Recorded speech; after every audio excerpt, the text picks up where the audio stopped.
प्रश्न है दीर्घवृत्त x square upon a square plus y square upon b square equal to 1 का क्षेत्रफल ज्ञात कीजिए। तो हम सबसे पहले लिखते हैं, दिया है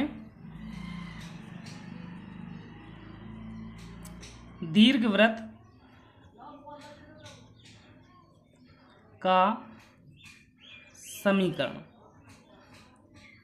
दीर्घवृत्त का समीकरण हमें दिया है x square upon a square plus y square upon b square equal to 1। तो यह एक ऐसे दीर्घवृत्त का समीकरण है जो मूल बिंदु से या फिर उसका कह सकते हैं केंद्र 0 0 है तथा एक्स अक्ष पर इसकी दूरी a तथा वाई अक्ष से इसकी दूरी b है। तो हम सबसे पहले एक चित्र बनाते हैं इसका दीर्घवृत्त का। ये एक्स अक्ष है, ये एक्स डैश, ये वाई हो जाएगा तो वाई डैश। तो ये क्या है, दीर्घवृत्त जो है एक्स अक्ष पे a तथा वाई अक्ष पे b दूरी से है। तो एक दीर्घवृत्त बना लेते हैं हम इस तरीके से। तो यहाँ पे इसका केंद्र जो O है वो 0 0 है। यहाँ पे A बिंदु है, इसके निर्देशांक क्या हो जाएंगे, A दूरी है A0। यहाँ पे B बिंदु के निर्देशांक क्या हो जाएंगे 0 B। ज्ञात करना है दीर्घवृत्त का क्षेत्रफल। यदि हम प्रथम चतुर्थांश का क्षेत्रफल निकालकर इसमें 1 2 3 4 से गुणा कर दें तो इस संपूर्ण दीर्घवृत्त का हमें क्षेत्रफल मिल जाएगा। इसलिए हम लिखते हैं दीर्घवृत्त का क्षेत्रफल बराबर 4 गुणित प्रथम चतुर्थांश का क्षेत्रफल। अब चूंकि हम बता दें कि जो प्रथम चतुर्थांश है यह दीर्घवृत्त के एक्स अक्ष एवं कोटि x बराबर 0, यहाँ क्या होगा x का मान 0 से लेके x बराबर a तक फैला हुआ है या घेरा हुआ है। तो हम कह सकते हैं कि चूंकि दीर्घवृत्त x अक्ष एवं कोटि x बराबर 0 तथा x बराबर a द्वारा प्रथम चतुर्थांश में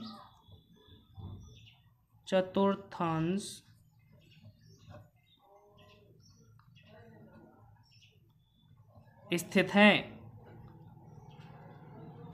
तथा दीर्घवृत्त x व y अक्ष के परितः सममित है।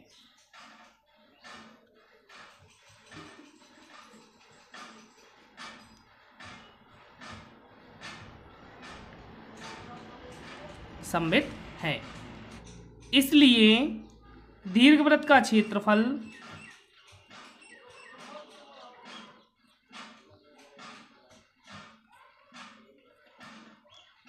बराबर क्या हो जाएगा 4 गुणित, चूंकि यदि हम प्रथम चतुर्थांश की बात करें तो यह चतुर्थांश x बराबर 0 से लेके x बराबर a के बीच में स्थित है। ये x अक्ष है, यदि हम एक पट्टी लें तो इसकी मोटाई क्या हो जाएगी, dx हो जाएगी, और ये y अक्ष है तो ये क्या होगा y। तो इस तरीके से हम कह सकते हैं कि जो प्रथम चतुर्थांश में दीर्घवृत्त है वह x बराबर 0 से लेके x बराबर a तक y इंटू dx। तो ये प्रथम चतुर्थांश का क्षेत्रफल निकल के आ जाएगा। चूंकि समीकरण 1 हमने किसको नाम दिया था, जो दीर्घवृत्त था हमारा, तो वहां से हम y का मान निकाल सकते हैं। तो क्या हो जाएगा वाई स्क्वायर बटे बी स्क्वायर बराबर 1 ऋण एक्स स्क्वायर बटे ए स्क्वायर बराबर, यदि हम इसका एलसीएम ले लें तो क्या हो जाएगा a square minus x square बटे ए स्क्वायर, ये y square upon b square के बराबर था। तो यदि हम y का मान निकालना है तो बी स्क्वायर का पक्षांतर करते हैं तो वाई स्क्वायर बराबर क्या हो जाएगा, बी स्क्वायर। इसको हम a को बटे में लिख दे रहे हैं, बटे ए स्क्वायर, और यहाँ पे क्या हो जाएगा ए स्क्वायर ऋण एक्स स्क्वायर। तो y का मान निकालना है तो ये करनी के अंदर रूट के अंदर आ जाएगा, तो y बराबर, अब यदि b अपॉन ए वर्ग हैं तो ये करनी से बाहर आ जाएंगे b अपॉन ए, लेकिन इसमें नहीं है तो इसलिए रूट लग जाएगा a square minus x square. तो हमें y का मान मिल गया। इस y का मान हम इस समीकरण में रख देते हैं, इसको हम समीकरण नाम 2 दे सकते हैं। तो हम लिख सकते हैं समीकरण 2 से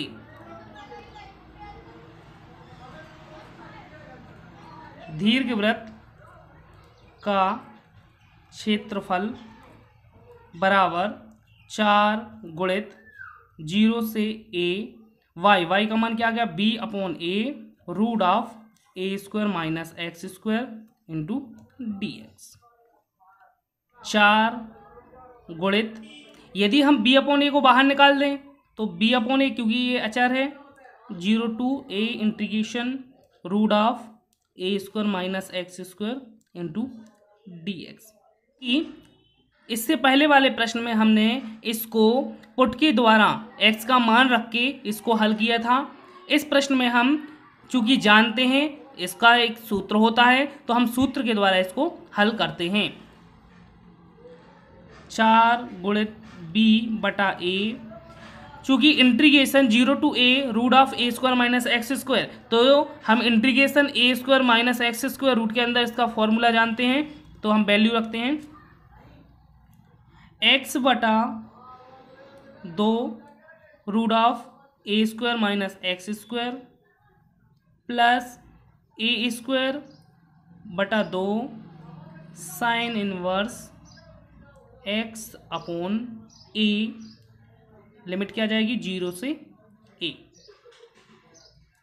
4 गुणित b बटा a, हम यहाँ लिमिट रखते हैं तो सबसे पहले a रखेंगे तो क्या हो जाएगा, x का मान a बटा 2 root of a square minus x का मान ए स्क्वायर माइनस, यदि हम 0 रखेंगे तो x बटे 2 है तो x का मान 0 रखेंगे तो 0 बटे 2, मतलब ये पूरा क्या हो जाएगा 0 हो जाएगा, तो माइनस 0 कर दिया, प्लस ए स्क्वायर बटे 2, इसको हमने बाहर निकाल दिया है ए स्क्वायर बटे 2 को, हम लिमिट रखते हैं साइन इनवर्स एक्स का मान क्या हो जाएगा ए बटे ए ऋण साइन इनवर्स 0 बटे ए।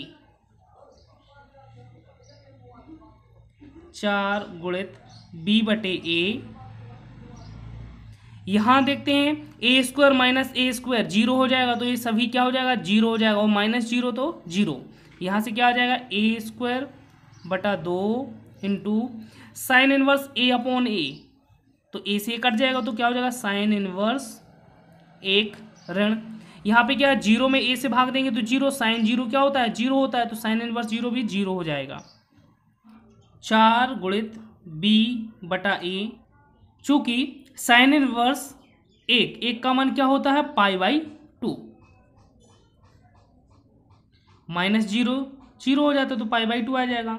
इसको हम सॉल्व कर देते हैं, 4 गुणित b बटा ए गुणित ए स्क्वायर पाई बटा 4, तो 4 से 4 यहाँ कैंसिल हो जाएगा, a से a कैंसिल हो जाएगा, तो क्या बचा b इंटू ए पाई बराबर क्या हो गया पाई a b। तो इस तरीके से हम कह सकते हैं कि जो अभीष्ट क्षेत्रफल निकालना था दीर्घवृत्त का वो क्या होगा पाई a b होगा।